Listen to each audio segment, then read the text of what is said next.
This is a weekly test of the NOAA Weather Radio All Hazards Warning device for station WXL-39 in Allentown, Pennsylvania. During potentially dangerous weather situations, specially built receivers are automatically activated to warn of the impending hazard. Tests of the signal are normally conducted by the National Weather Service in Mount Holly, New Jersey every Wednesday between 11 a.m. and noon.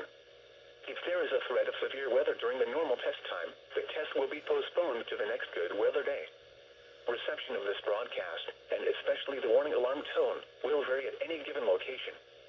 This variability, normally more noticeable at greater distances from the transmitter, can occur even though you are using a good quality receiver in perfect working order.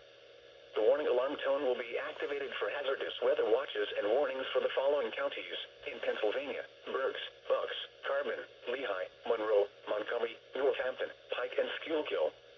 And in New Jersey, Hunterdon, Mercer, Morris, Somerset, Sussex, and Warren.